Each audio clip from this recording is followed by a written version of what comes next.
తెలంగాణ ముఖ్యమంత్రి రేవంత్ రెడ్డికి భయపడి కేసీఆర్ రేపు అత్యవసరంగా తన ఫామ్ హౌస్లో ఎంపీలతో మీటింగ్ పెట్టబోతున్నారా? కేసీఆర్ పెట్టబోతున్నటువంటి మీటింగ్కి ఆ బీఆర్ఎస్ ఎంపీలు గైర్హాజరు కాబోతున్నారా అంటే అవుననే సమాధానం ఇస్తున్నారు కొంతమంది రాజకీయ విశ్లేషకులు. ఇక ఇదే అంశానికి సంబంధించి మనతో మాట్లాడేందుకు ప్రముఖ రాజకీయ విశ్లేషకులు కృష్ణకుమారి గారు మనతో ఉన్నారు. మేడంతో మాట్లాడదాం. Madam hi. Madam hi. అంటే ఎంపీలకి మీటింగ్ పెట్టడమే కాదు, అసలు ఎంపీల గురించే కాదు, అసలు మామూలుగానే వాళ్ళకి ఎమ్మెల్యేల గురించి కూడా అభద్రతాభావం ఉంది. ఓకే. అందుకే ముందు అసలు ఎంపీలతో మాట్లాడితే, ఇప్పుడు ఎమ్మెల్యేలు పిలిచి మాట్లాడారు అనుకోండి, ఇప్పుడు ఏమి సమావేశం లేదు, ఇప్పుడు మాట్లాడారు అంటే నిజంగానే భయపడిపోతున్నాడు కేసీఆర్ అని అనుకుంటారని ఎంపీలు పిలిచారు ఫస్ట్. అంటే ఎంపీలు అయితే తక్కువ మంది ఉన్నారు, మళ్ళీ ఎమ్మెల్యేలు అయితే 39 మంది రావాలి, ఆయనతో కలిపి రావాలి. అయితే వీళ్ళని ఏ పేరుతో పిలుస్తున్నారు? పార్లమెంటు ఆర్థిక సమావేశాలు ఏవో ఉన్నాయి, ఆ సమావేశాల్లో భాగంగా దిశానిర్దేశం చేయడానికి పిలుస్తున్నాను అని చెప్తున్నారు. కానీ కాదు, మీ ఎమ్మెల్యేలని మీరు కాపలా కాసుకోండి, ఓకే, మీ ఎమ్మెల్యేలు మీరు కాపాడుకోండి, లేకపోతే రేపొద్దున నేను మీకు టికెట్లు ఇచ్చినా మీరు గెలిచేది కష్టము అనేది ఉద్బోధ చేయడానికి వాళ్ళకి ఇంకొకసారి కార్యాచరణ కోసం పిలిచాడు తప్పితే అస్సలు భయపడి అల్లాడిపోతున్నారు ఇవాళ రేవంత్ రెడ్డి గాలికి. అది చిగురుటాకుల్లాగా, తుఫాన్ గాలికి వణికిపోయే చిగురుటాకుల్లాగా ఉంది ఇప్పుడు ఆ పరిస్థితి. మొన్నటికి మొన్న 4 ఎమ్మెల్యేలు వెళ్ళి రేవంత్ రెడ్డి కలిశారు. ఇంటికెళ్ళి ఎందుకు కలుస్తారండి? అసలు రేవంత్ రెడ్డి వాళ్ళ సీఎం లాగా ఫామ్ హౌస్లోనూ ప్రగతి భవన్లోనూ కూర్చునే సీఎం కాదు కదా, సెక్రటేరియట్లో కలవచ్చు కదా. ఇంటికి వెళ్ళి ఎందుకు కలిశారు? స్టార్ట్ అయిపోయింది. ఇప్పటికే చాలా వార్తలు వస్తున్నాయి, అవి గాలి వార్తలని అదని ఇదని ఏవో వార్తలని కొట్టిపారేస్తున్నారు. కానీ కాదు, ఎంతో కొంత ఒకప్పుడు ఈయన ఎట్లా అయితే అభివృద్ధి తారక మంత్రంతో పక్క పార్టీలో వాళ్ళని చేర్చుకున్నాడో, ఆ రోజు తెలుగుదేశం వాళ్ళని ఎట్లా అండి భయపెట్టి చేర్చుకుంది. వాళ్ళ ఏరియాల్లో అక్రమ కట్టడాలు ఉన్నాయని కూల్చేస్తామని ఒక 4 కూల్చేసి ఆ ఎమ్మెల్యేని చేర్చుకున్నారు. ఇట్లా రకరకాలుగా ఒక్కొక్కరిని ఒక్కో రకంగా నయానో భయానో చేర్చుకున్నారు. మరి ఇదే పని రేవంత్ రెడ్డి చేయడానికి గ్యారంటీ ఏంటి? ఆల్రెడీ మొన్న 4 బీఆర్ఎస్ ఎమ్మెల్యేలు పోయి రేవంత్ రెడ్డి గారిని కలిశారు కదా. ఆ తర్వాతే కేసీఆర్లో ఇంకా భయం పెరిగింది. అందుకే ఇప్పుడు మీటింగ్ అంటున్నాడు.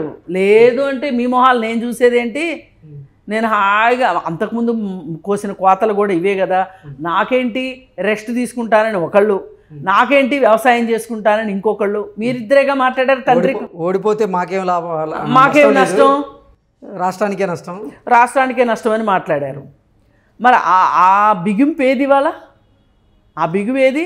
అదేమంటే ఏమంటాడు, కరెంటు బిల్లు కట్టమాకండి, అన్ని సోనియా గాంధీకి పంపండి అని మాట్లాడుతున్నాడు కేటీఆర్.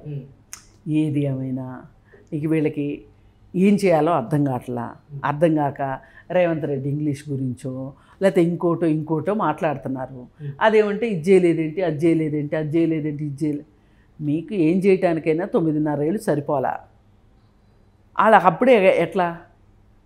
ఇప్పుడు రేపు 3వ తారీఖు వస్తే కానీ 60 రోజులు కాదు, ఇప్పటికి 55 రోజులు, 50 రోజులు కూడా కాలే ఇంకా పూర్తిగా. ఇది పరిస్థితి.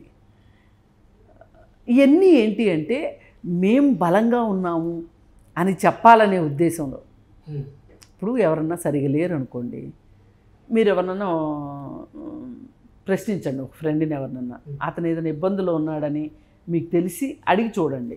ఏం చెప్తా అంటే, బాగున్నావా అంటే బాగున్నాను, నాకేంటి చాలా బాగున్నాను అని మాట్లాడతారు. నిజంగా ఏ సమస్యలు లేకుండా ఉన్న వాళ్ళని అడిగితే బాగున్నావా అంటే బాగున్నాను, మీరు బాగున్నారా అంటారు. అంతటితో కట్ అయిపోతుంది. ఇంత ఓవర్ ఎగ్జైట్మెంట్తో చెప్పారు అంటే వాళ్ళు బాగాలేనట్టు లెక్క. అదే కనిపిస్తుంది ఇప్పుడు వీళ్ళల్లో, టీఆర్ఎస్ వాళ్ళలో. వీళ్ళు మామూలుగా లేరు, భయంగా ఉన్నారు. ఏ స్కామ్ ఎక్కడ బయటకు వస్తుందో, ఏం చేయబోతున్నాడు, అసలు రేవంత్ రెడ్డి మైండ్లో ఏముందో వీళ్ళకి ప్రతిరోజు రేవంత్ రెడ్డి ఎలక్షన్ ముందు ఓ రకంగా కల్లోకి వచ్చాడు, ఎలక్షన్లు అయ్యాక ఓ రకంగా కల్లోకి వస్తున్నాడు. అంత కలవరపాటులో ఉన్నారు వీళ్ళు. ఇది పరిస్థితి. ఈ పరిస్థితుల్లో ఎంపీల్ని కాపాడుకోవడం కన్నా ఎమ్మెల్యేలని కాపాడుకోవడమే ఈయన లక్ష్యం. పైగా కొంతమంది గైర్ హాజరవుతారు, డొమ్మా కొడతారు అనే వార్తలు కూడా వస్తున్నాయి. వాళ్ళకున్న నమ్మకం ఏంటి అంటే, పాత రోజుల్లో రేవంత్ రెడ్డికి వాళ్ళకి ఉన్న కాంటాక్ట్స్ని బట్టి మనం ఇంతకుముందు కూడా ఒకసారి మాట్లాడుకున్నాం. అన్ని పరిస్థితులు అనుకున్నట్లు జరిగితే టీఆర్ఎస్ పార్టీలో ముగ్గురే మిగులుతారు, త్రిమూర్తులు. ఒకళ్ళు కేసీఆర్, ఒకళ్ళు కేటీఆర్, ఇంకొకళ్ళు హరీష్ రావు. ఎందుకంటే పాత తెలుగుదేశం వాళ్ళు తెలుగుదేశంలోకి వెళ్ళిపోతారు. అంటే తెలుగుదేశంలోకి ఇక్కడ తెలుగుదేశం లేదు కాబట్టి ఒకప్పటి తెలుగుదేశంలో ఉన్న రేవంత్ రెడ్డి దగ్గరికి వెళ్ళిపోతారు. ఆ స్నేహం ప్రేమ చొప్పున కాంగ్రెస్ వాళ్ళు మన కాంగ్రెస్ పార్టీ కదా అని చెప్పి కాంగ్రెస్ పార్టీలోకి వచ్చేస్తారు. ఇప్పుడు బీఆర్ఎస్ పార్టీలో పుట్టి పెరిగినోడు ఎవడూ లేడు. పుట్టి పెరిగింది వీళ్ళు ముగ్గురే. అసలు కేసీఆర్ని కూడా లెక్క వేయకూడదు. కేసీఆర్ కూడా కాంగ్రెస్లో పుట్టి తెలుగుదేశంలో పెరిగి టీఆర్ఎస్లోకి వచ్చాడు. వీళ్ళిద్దరే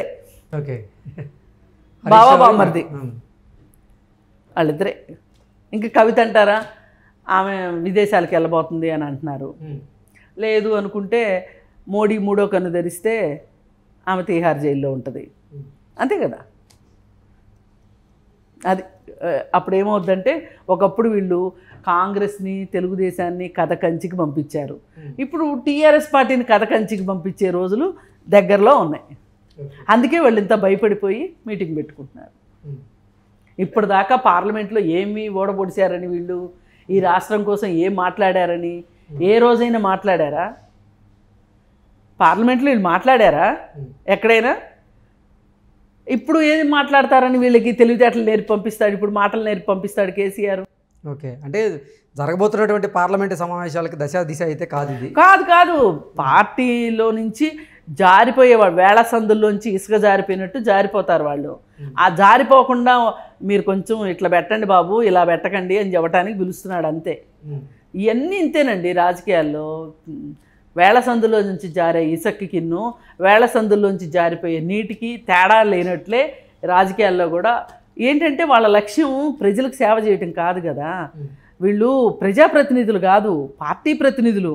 ఏ పార్టీలో ఉంటే మనకేంటి ఉపయోగం అనుకునే దానికి వీళ్ళు ఉంటారు తప్పితే ప్రజల ప్రతినిధులు కాదు. అందుకే వీళ్ళు పద్దాకా పార్టీలు మారుస్తుంటారు. సో ఎంపీలు కూడా జంప్ అయ్యే అవకాశం ఉంది మేడం. ఎందుకు అవరు? అసలు అధికారము అనేది ఒకసారి చేతికి వచ్చింది అంటే మళ్ళీ చచ్చేంత వరకు ఆ అధికారం మనకే ఉండాలి. మన కాంపౌండ్ దాటకూడదు.